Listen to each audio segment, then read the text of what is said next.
My name's Anna, I'm one of the teachers from Skype English School, and I'm here today focusing on using formal and informal titles. So we're going to work on how to actually address someone in a formal situation and an informal situation. Formal titles in English. In business situations, use formal titles unless the people you meet tell you otherwise. To get someone's attention, you can say, "Excuse me, sir," or "Pardon me, madam, ma'am." To greet someone, you can say, "Hello, sir," or "Good morning, madam, ma'am." English titles in use. Here are the formal titles English speakers use. Sir. This is for an adult male of any age. Ma'am. Adult female, particularly North American. Madam. Adult female. Mr. plus last name. Any man. Mrs. plus last name is a married woman. Ms. plus last name, unmarried woman or woman whose marital status you don't know. Miss plus last name, unmarried woman. Doctor plus last name.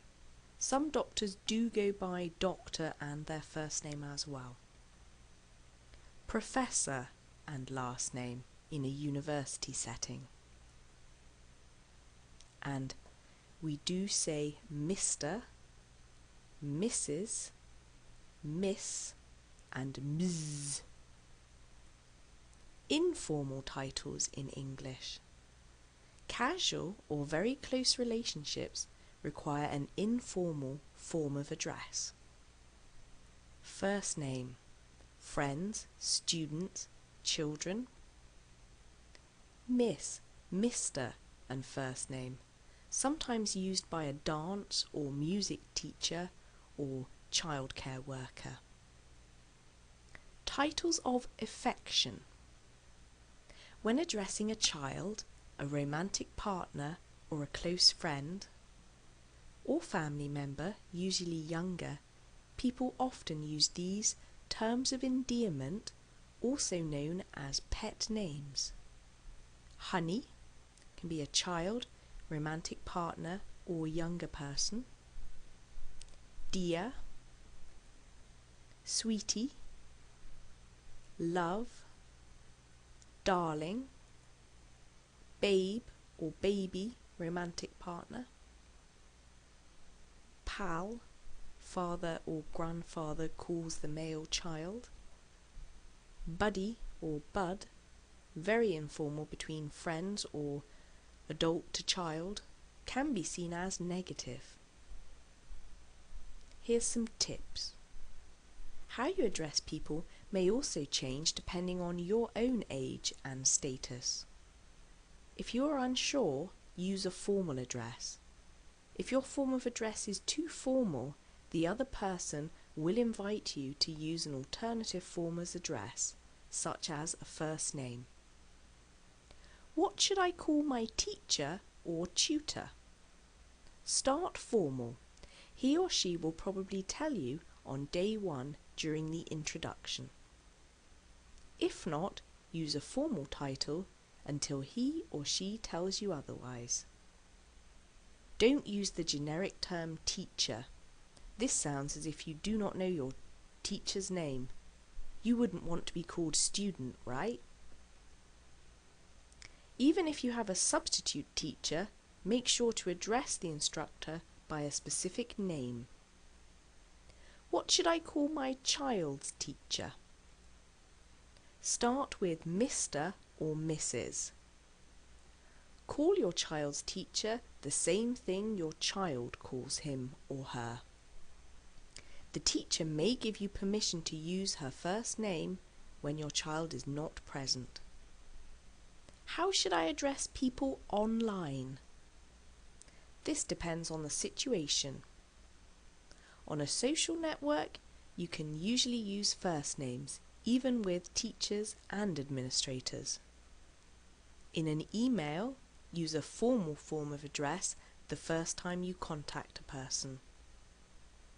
The other person will likely respond by signing with just a first name. In your next email, you can safely address that person by their first name. What should I call my neighbours? This depends on your ages. Neighbours usually address each other with first names, though it depends on your age and theirs. Introduce yourself using your first name and wait to see how they introduce themselves. If your neighbour is older, you can ask the question during the second meeting. Is it okay if I call you Bob? First name. How do I address a waiter, waitress, or a flight attendant? Formal or first name. Use sir or madam, ma'am, if you don't know the first name. Do not use hey waiter or hey waitress. This is considered rude by the restaurant staff, and you will likely not receive friendly service. If you are a regular customer, you will build a relationship with the restaurant or cafe staff. Then you can call staff by their first names. You'll actually become a regular. Another tip I haven't actually included, but I will let you know, do not snap your fingers to get a waiter's attention. This is incredibly rude. So let's just review. What did we learn today? We learnt when to use formal and informal names and titles. And that's it for today. I hope you've enjoyed the lesson and you'll tune in again. Sign up for a free 15-minute trial lesson with one of our highly qualified native-speaking English teachers. Visit us at skypeenglishschool.com.